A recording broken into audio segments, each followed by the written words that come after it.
So I am working on getting my teacher's license, and I've been doing my full-time teaching, my solo teaching, and there was one class in particular that right from the get-go was basically just a nightmare class for me.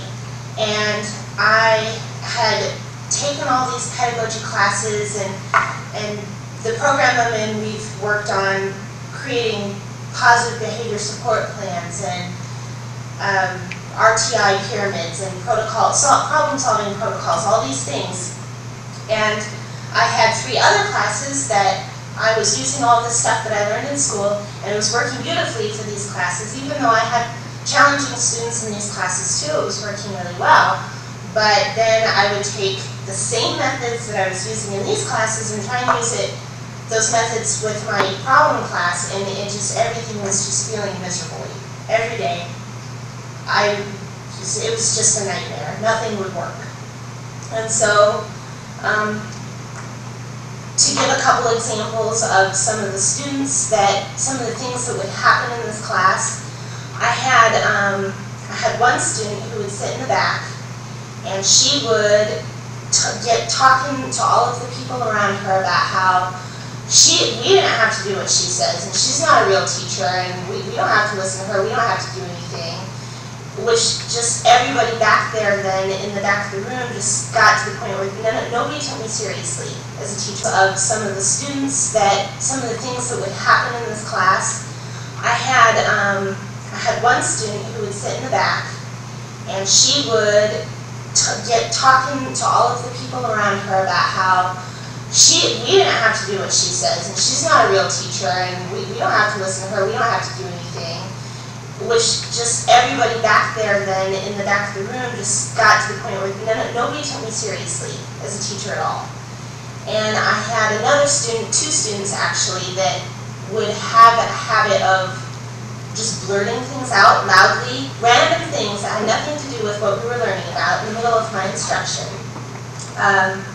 The kids, I'm going to be a science teacher, so we do a lot of inquiry-based lessons, and the kids have plenty of time to work in groups and talk. But during the explain piece of the lesson, when I would be trying to give directions, that's when these 2 students would decide that they just wanted to blurt something out. And to make it matters worse, the 2 kids that would do this actually hated each other. So when one would blurt something out, oftentimes the other one would stand up and say something like, "Oh, you're so stupid, that's stupid," or whatever. And then I'd have like a shouting match that would happen across the class. So I'd have to calm that situation down, and it just completely would derail the entire lesson. I had another student who was kind of the prankster of the class, and he would wait again until I was trying to explain something, and then he'd get up to like sharpen his pencil or get a drink of water or whatever, and he'd start singing or dancing or pinch a little girl to get a reaction. And this is a 9th grade biology class. Completely derailing the lesson. And then the last student I'll give an example about, she would talk to her peers about how it was like a game for her to get under her teacher's skin. And she bragged about the fact that she could break down any teacher. I love this girl who was doing this, by the way. It was a game for her to do that. So, I talked to some of the other teachers about it, tried to get their advice, what do I do? And not that they were trying to be mean, but they just laughed at me because they said, "Oh my God, I can't believe you have all 5 of those kids in the same class at the same time. Like, what luck? How did that happen?" And nobody knew what to do. And I just felt like I left the class every day in tears, just feeling completely beat up and hopeless and tired. The little girl she would sit next to me in the back room when I come in to do my observations. She'd, and she'd say, "Hey, Professor, I hate her." And I said, "Really?" And I keep thinking. She said, "No, I really hate her." I said, "I'm putting that down right here. You hate her. I got your name. We'll work on it." Love that kid. Well, wait till you see what happens. So this is where we started. And this teacher right here basically told me I was crazy with what I told her to do. She said that on that one. but we'll save that. I'll show you the end of this. Probably not until our second session. So, we set the stage for activating your background knowledge, building a little background knowledge. We've got a problem here to be solved, and you're going to be working on some problems to be solved after you get more into the background knowledge. So now it's time for me to introduce our framework. Okay? But I want you to notice something else. You've been up and moving, you've been talking, you've been quiet. You wrote. Now you did video. Keep trying to address. Who's the guy? Rick Wormelli, who says, you can be doing the same thing with all your students and be differentiating.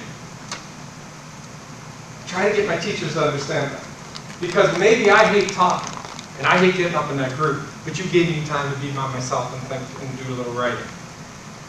Maybe I hate this kind of thing, but you let me watch a video. Not long, it's under 5 minutes. I tell my teachers, it's just me. If it's over 5 minutes, I know what they're doing. You lost it. That's just me. You may disagree with me, that's me.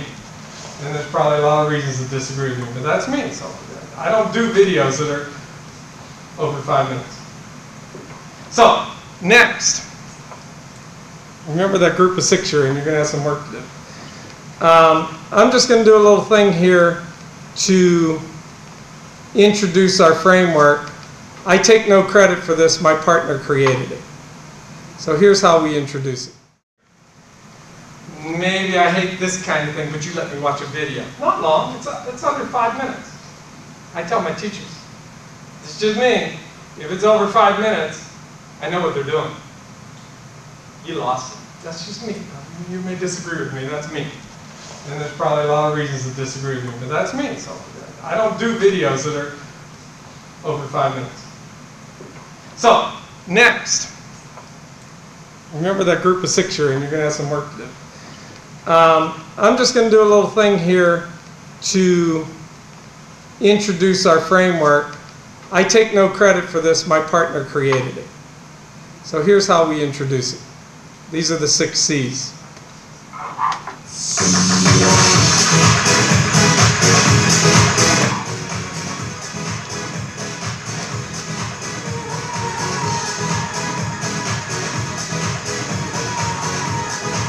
Caring classroom. Whoops, stops playing then. Guess I shouldn't have done that. Guess I shouldn't have done that at all. Now I lost it. Okay, technology. Let's go back.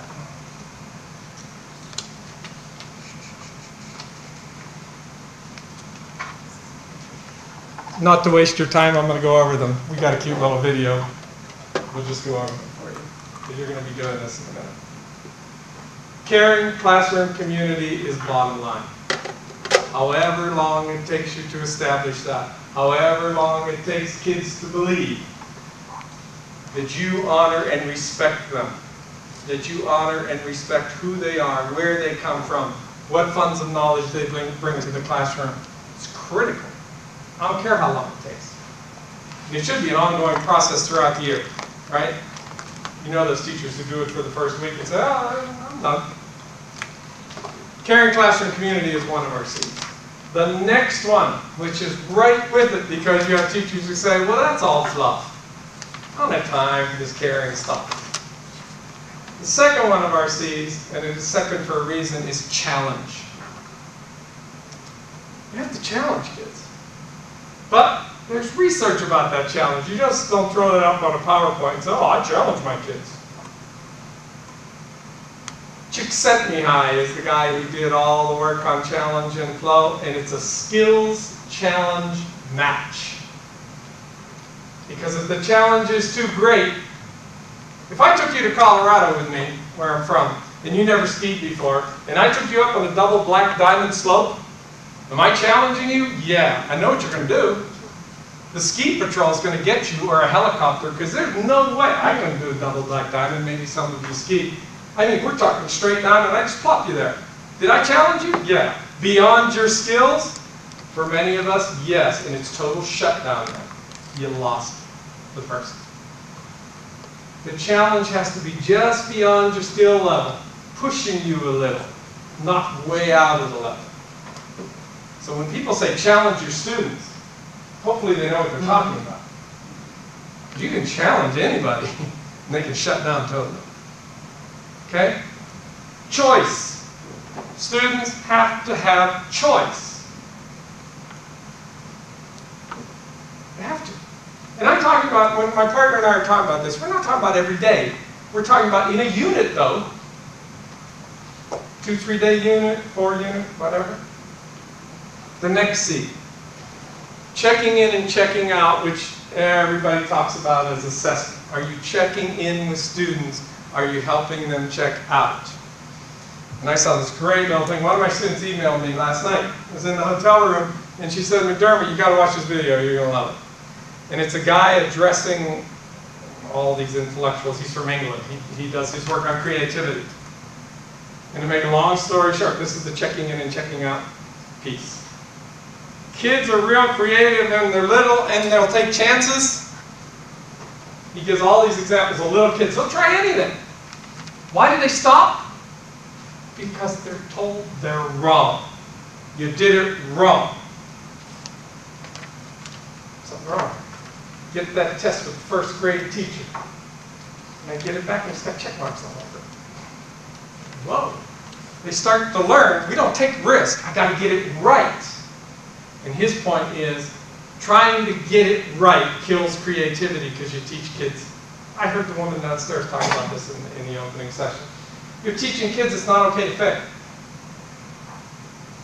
Your classroom in checking in, the latest work on assessment, which I'm sure you're familiar with, but is all about giving feedback, not giving grades. Giving feedback. I'm not saying you never give grades. That's a bad thing to say in our culture. If I had my way, we wouldn't, but that's ridiculous. We have to. But wait on that grade. Jan Chapuis, Stiggins, all these gurus who do assessment, talk about give the kid feedback and guess what? Let them redo. Because that's the real world. Does your principal fire you immediately when you do something wrong? I love this. I had this discussion with my staff once and they hated me. Because the principal said, oh, I forgot what paper it was. It's due next Friday. 2 Fridays went back, principals in front of the staff saying, look, those papers were due 2 weeks ago, I had a 10% return. Another week goes by. Well, I'm up to 40%, and you didn't turn in those papers. And I'm sort of chuckling because I was one of the instructional coaches at that time. And I said, Dr. Hesting was his name. I said, Dr. Hesting, are all these people that didn't turn it in, are they going to get their pay docked at the end of the month? He said, no.